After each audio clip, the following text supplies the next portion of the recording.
Today's film does not play nice. We're talking 21 grams, released in 2003, directed by Alejandro González Iñárritu.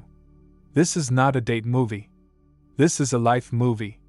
Grief, guilt, fate, and three strangers tied together by one accident. So here's the pitch. They say you lose 21 grams at the moment of death. The weight of a soul, maybe.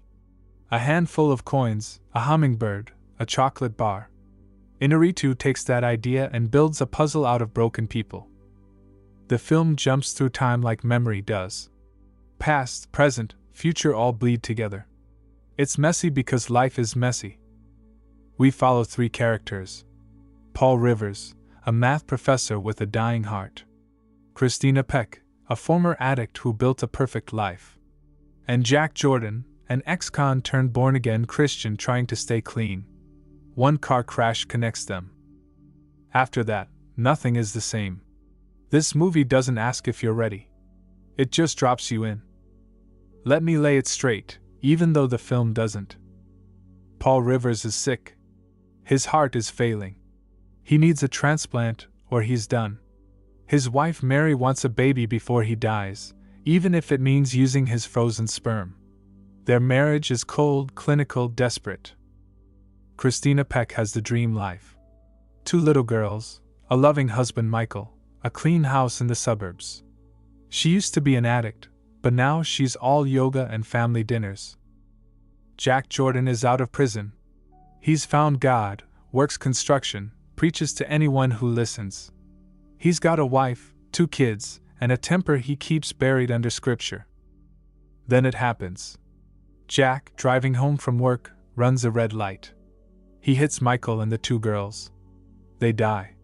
Jack panics, drives off, then turns himself in the next day. He goes back to prison. His faith shatters. Paul gets Michael's heart. The transplant works. He becomes obsessed with the donor. He hires a private investigator, finds Christina. He doesn't tell her who he is at first. They meet, they talk, they sleep together. 2 grieving people grabbing at anything warm. When Christina finds out Paul has her husband's heart, she breaks. Then she gets angry. She wants revenge. She convinces Paul to find Jack. She wants him dead. Paul agrees because he's falling for her and he's dying anyway. What's one more sin? They track Jack to a motel. He's a ghost now. Lost his family, lost God, working as a janitor. Paul pulls a gun but can't shoot. Instead, he shoots himself, trying to stop Christina from crossing that line. He's rushed to the hospital, but the new heart gives out. He dies. Christina survives. She finds out she's pregnant, maybe Paul's, maybe Michael's. She chooses to keep it. Jack confesses again, tries to go back to jail, but the cops say he already served his time. He walks away, free and condemned at once. End scene, Paul's voiceover. How many lives do we live? How many times do we die? Fade out. You sit there, 21 grams heavier with feeling.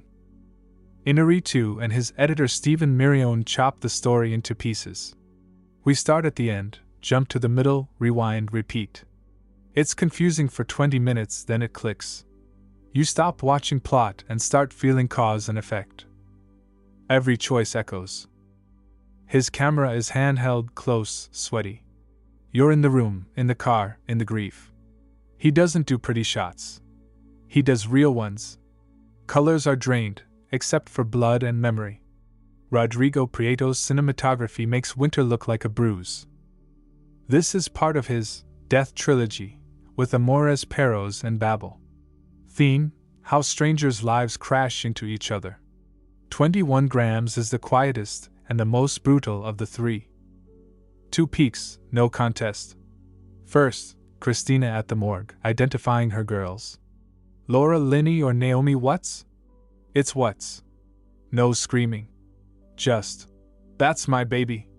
That's my baby." The way her knees give out. That's real grief. No music, just fluorescent lights and silence. Second, Jack in the motel, begging Paul to kill him. "Do it.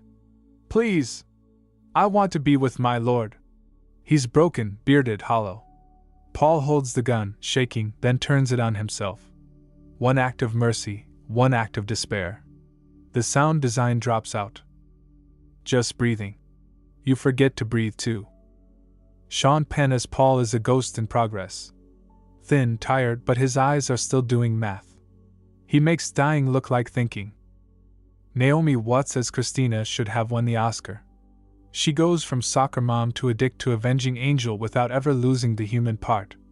When she snorts coke again after years clean, you don't judge her. You get it. Benicio del Toro as Jack is terrifying and tender. His faith is a prison, then his guilt is worse.